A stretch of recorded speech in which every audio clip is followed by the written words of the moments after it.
8 सहस्वग्गौ। यह वह वर्ग है जिसमें 1000 की संख्या से किसी सत्य का उद्घाटन किया गया।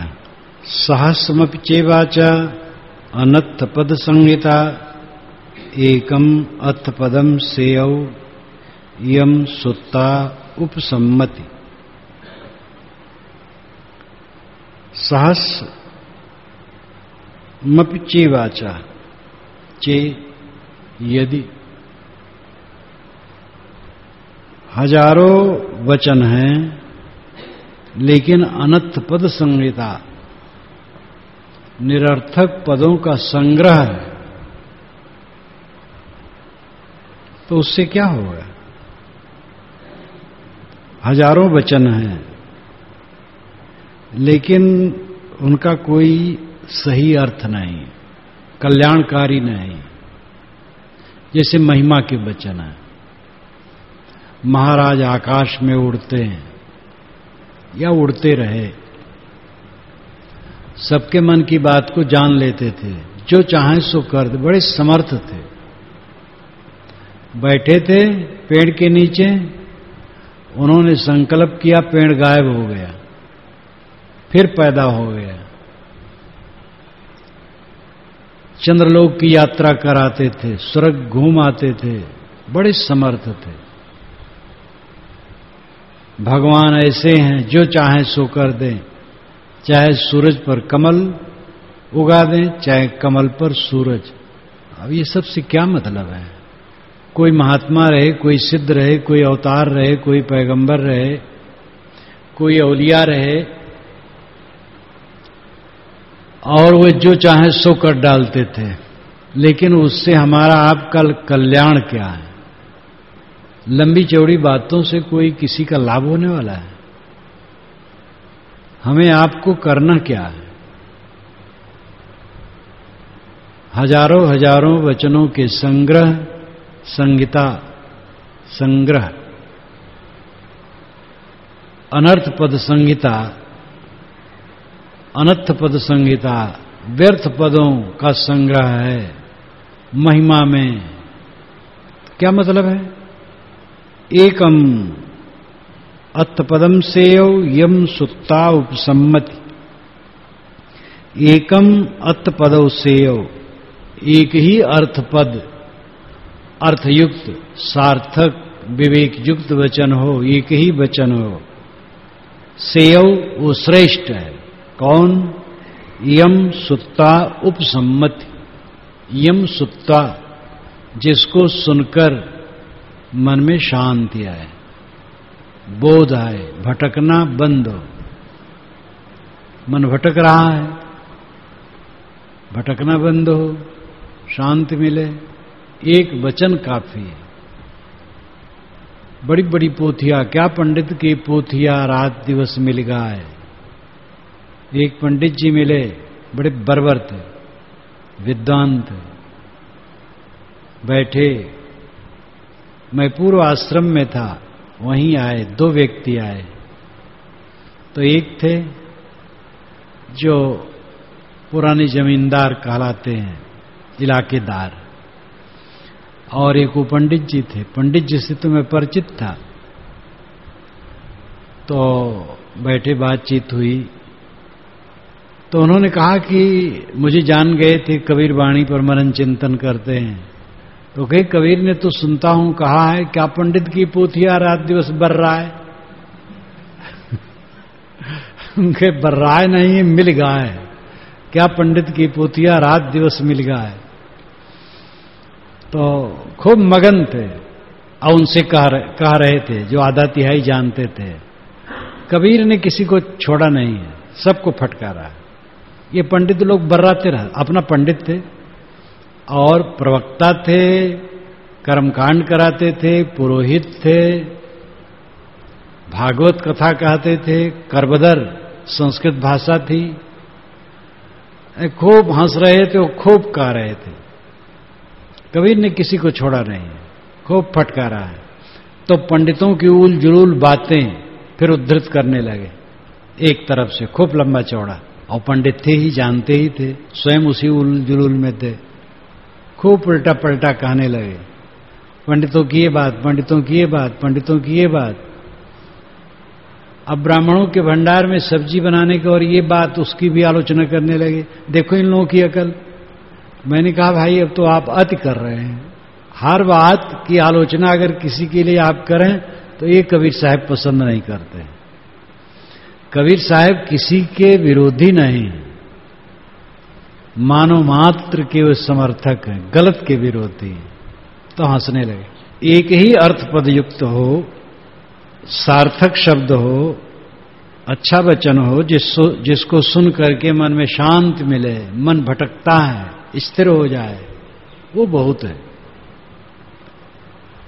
सहस्मपचे गाथा अनंतपद संहिता एकम गाथा पदम सेयो यम सुत्ता उपसम्मति। वहां वाचार है, यहां गाथा है, बात सब वही वही। एक ही हजारों गाथाएं हों, गाथा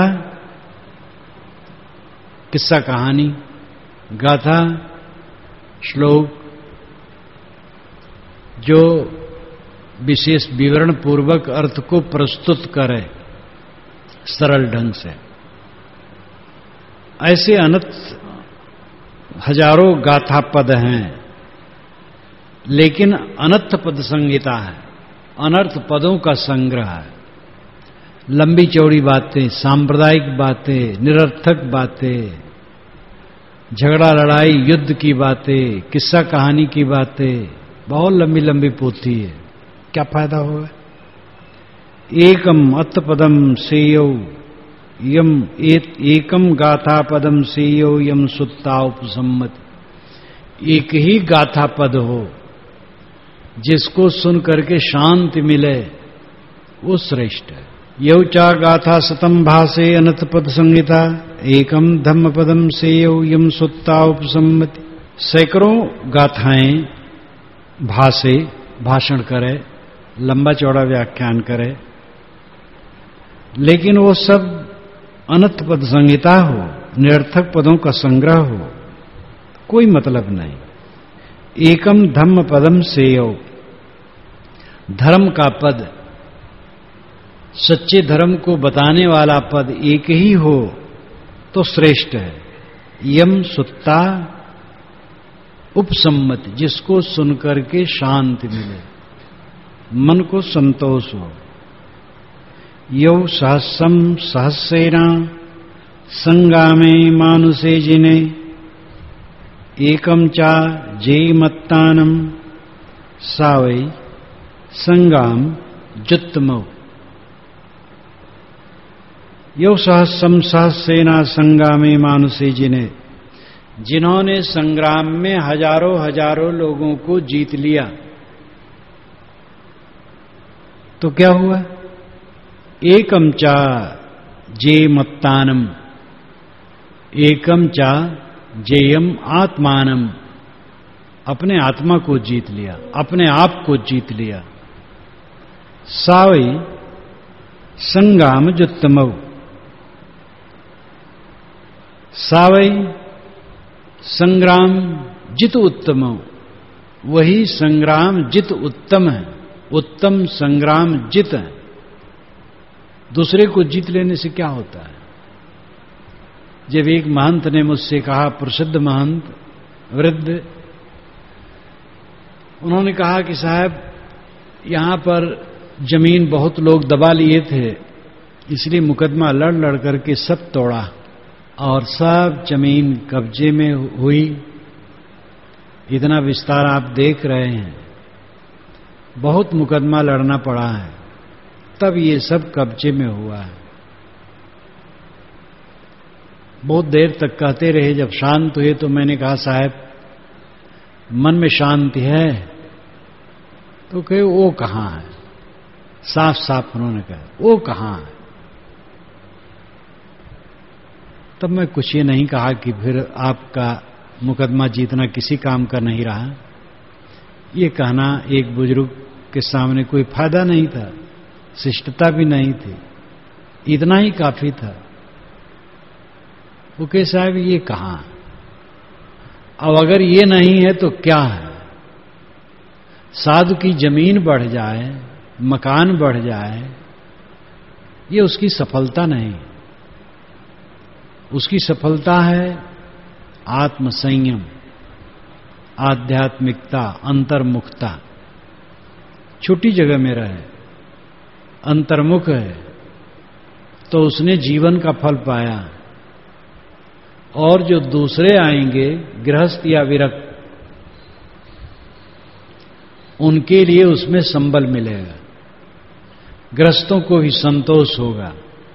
और जो घर द्वार छोड़ करके बिल्कुल आ जाते हैं, उनके लिए तो बड़ा आधार होगा। जो लड़के घर द्वार छोड़ करके आते हैं, वे अपना क्या लेके आते? सब कुछ छोड़ आते हैं। तो उनके आधार तो गुरु होते हैं, संत होते हैं। और वहीं अगर प्रपंच है, बहिर्मुखता है, साधन विहीन चर्चा, कितने मठों में सुबह से उठ करके शाम तक बिल्कुल साधन विहीन चर्चा। अखबार आ गया, झीना झपटी करके सब पढ़ने लगे, और पढ़ते पढ़ते गाली गुप्ता राजनेताओं को शुरू।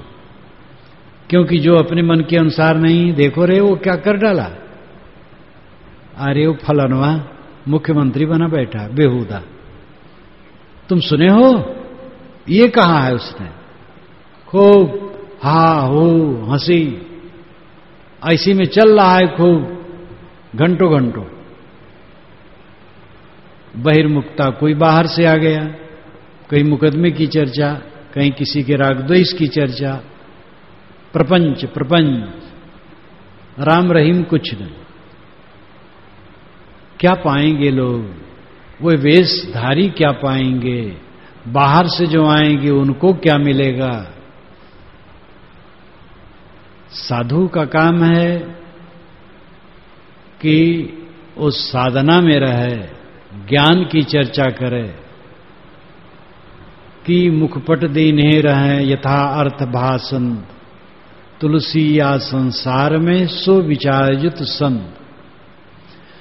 गोस्वामी जी वैराग संदीपनी में कहते हैं कि मुखपट दीन्हे रहें, या तो वे अपने मुंह के किवाड़ को बंद रखते हैं, मौन रहते हैं, अथवा खोलते हैं तो यथा अर्थ भाषण, अर्थयुक्त बात कर, विवेक युक्त बात करते हैं। तुलसी या संसार में सो विचारयुक्त संत।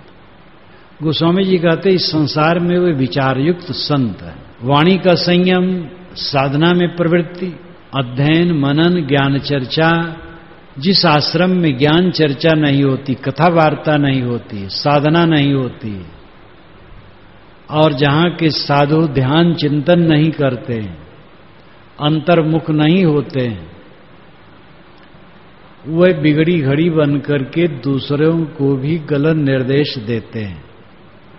घर छोड़ करके आए, अपना काम तो कर नहीं पा रहे हैं और दूसरे का भी बिगाड़ करते हैं, गलत आदर्श उपस्थित करते हैं। इसलिए हजारों सैकड़ों को जीत लेना कोई विशेषता नहीं है। एकम चा से मत्तानम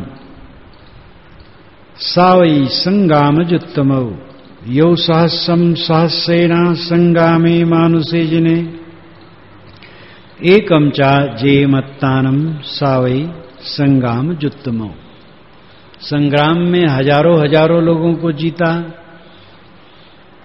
क्या हुआ?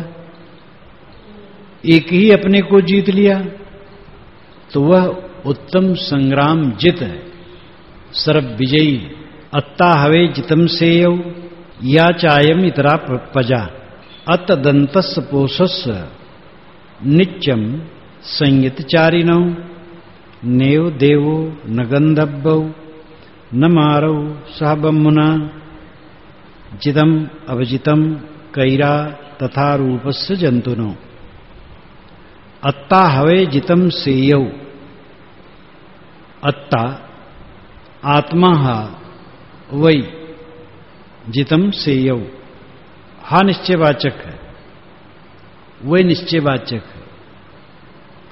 अत्ता हवै जितम सेयौ, अपने को जीतना ही सबसे श्रेष्ठ है। या चायम इतरा प्रजा, इतर प्रजा को जीतना, दूसरे मनुष्यों को जीतना, ये कोई बड़ी बात नहीं। अपने को जीतना बड़ी बात है। अतदंतस्य पोषस्य पुरुषस्य, वह पुरुष जो अतदंत है, आत्मदांत है, आत्मविजयी है। नित्यम संयतचारिणो, नित्यम संयतचारिणो है, वह निरंतर संयम में रहने वाला है। जो अतदंत है, आत्मदांत है, आत्मविजयी है, वो निरंतर संयम से रहने वाला है। नेव देवो न गंधव्यो न मारो सहबमुना, जितम अभिजितम कैरा तथा रूपस्य जंतुनो, तथा रूपस्य जंतुनो, उस व्यक्ति को जो अपने को जीत लिया और निरंतर संयम में चलता है, उसके जीत को हार में बदलने वाला न तो देव है, न गंधर्व है, और न मार के सहित ब्रह्मा है। मार यानी अशुभ वृत्तियां, कोई उसको अपजित नहीं कर सकता है। दुनिया में कोई शक्ति ऐसी नहीं है जो उसको हरा दे। जो अपने को हराना नहीं चाहेगा, दूसरा कौन हरा सकता है? हम अपने को गिराते, अपने को हराते हैं। जो वर्तमान का समय है, सारा वर्तमान मरता रहता है। एक आश्रम पर मैं गया तो वहां पुराना ग्रुपिंग चित्र था, तो मेरे सामने लाए, बहुत से संतों और महंतों का था। तो उसमें मैं खोजने लगा कि इसमें जीवित कौन है। तो एक जीवित उसमें थे और सब मरे थे। साहब ने गाया है, संतो ये मुर्दों का गांव। साहब का तो हथौड़ा है, एकदम कस के पड़ता है मोह पर। संतो ये मुर्दों का गांव, ये मुर्दों का गांव है। सब कुछ थोड़े दिन में बीत जाता है। इसी जीवन में पिछले हिस्सों में, आज से 10, 20, 30, 40, 50 वर्ष पूर्व जहां जहां रहा, जिन जिन मनुष्यों का संपर्क हुआ, जहां जहां हान लाभ लगता था, कहा कुही राग दोई सहान लाभ, या अच्छाई भी, वो सब आज कुछ नहीं। वो सब के सब आदमी मर गए, उनके रागद्वेष मर गए, उनके हान लाभ मर गए, कुछ नहीं रहा। काल ने पहुंच करके सब बराबर कर दिया। जो आज का है ऐसे ही देखते देखते हो जाएगा। आदमी इस बात को अपने दिमाग में हर समय रख सके, उसे कोई शोक नहीं होगा, कोई पीड़ा नहीं होगी। क्या हानि, क्या लाभ? संयोग वियोग में संसार जहां कुछ स्थिर नहीं है, क्या हानि लाभ है? लेकिन इस बात को ध्यान में रखना चाहिए। असली साधना है अंतिम स्थिति को सब समय देखना। श्री पूर्ण साहब ने कहा, अंत दशाली आदि में सोई सांच वैराग, सो सुखिया त्योलोक में जाको निश्चय त्याग। अंत दशाली आदि में, अंत की दशा आदि ही में ले ले। अंत दशाली आदि में, अंत दशा क्या है? मृत्यु दशा। मृत्यु दशा को आप पहले ही देख ले तो उसका वैराग सच्चा होता है, उसका ज्ञान सच्चा होता है, उसकी स्थिति सच्ची होती है। आशा तृष्णा ना मिटी, मिटा न मन अनुराग, कलह कल्पना ना गई, तब लग नहीं वैराग। ये वैराग की कसौटी है। सब लोग इसको याद रखें। आशा तृष्णा ना मिटी, मिटा न मन अनुराग, कलह कल्पना न गई, तब लग नहीं बैराग। मन में जो भोगों की आशा लगी, भोग, मान, प्रतिष्ठा, पूज्यता, गुरुवाई, महंती, मठाधीश होने की इच्छा, जग जाहिर होने की इच्छा, सब हमारे नाम रूप को जान जाएं, जो कूड़ा कचरा है और है नहीं, आजकल में खो जाएगा, उसी में अपने को हम जोड़ते हैं। नाम झूठ, रूप झूठ, और इसी में अपने को जोड़े रखते हैं, और इसी के लिए तमाम आशाएं, किसी प्रकार की आशा है सांसारिक और तृष्णा, जो मिल जाए उसमें और की भूख और तड़पन, ये न मिटी। मिटा न मन अनुराग, मन का खिंचाव नहीं मिटा। एक अनुराग कल्याण के लिए भी माना जाता है। प्राय साधक, जो नया साधक आता है, पुराने संत कहा करते थे वो बड़े अनुरागी। अनुराग जिसका होगा उसी वैराग सही रहेगा, विरह भावना, तड़फन। तो एक अनुराग कल्याण के लिए, वैराग के लिए है, वो तो ठीक है। लेकिन अगर संसार के लिए अनुराग है, खिंचाव है, तो गलत है। मिटा न मन अनुराग, कलह कल्पना ना गई, कलह नहीं गया। राग द्वेष करता है, किसी से प्रतिकूल हो गया तो उसके लिए द्वेष करता है, निंदा करता है। किसी से अनुकूल हो गया तो मोह करता है। ये कलह न गया, कल्पना न गई। सुख दुख, हानि लाभ, हर्ष शोक के द्वंद्व मन में चलते रहते। साहब कहते तब लग नहीं वैराग, तब तक वैराग अभी हुआ नहीं है। ठीक है, वैराग हुआ, उस स्तर का वैराग हुआ कि घर द्वार सब छोड़ दिए। एक मामूली नहीं, घर द्वार भी छोड़ना सहज नहीं। बड़े विवेकी तजत हैं संपत सुतपित मात, कंथा अरुकोपीन हूं मोसो तजी न जात। भरतेर ने कहा बड़े विवेकी हैं जो संपत्ति, सुत, पित, मात सबको छोड़ देते हैं। मुझसे तो गुदड़ी और कौपीन भी नहीं छोड़ी जाती। तो घर द्वार छोड़ करके इतना आए, कहां कम नहीं, बहुत बड़ा है। लेकिन काम पूरा नहीं हो गया। अब वहीं तो रास्ते में हो।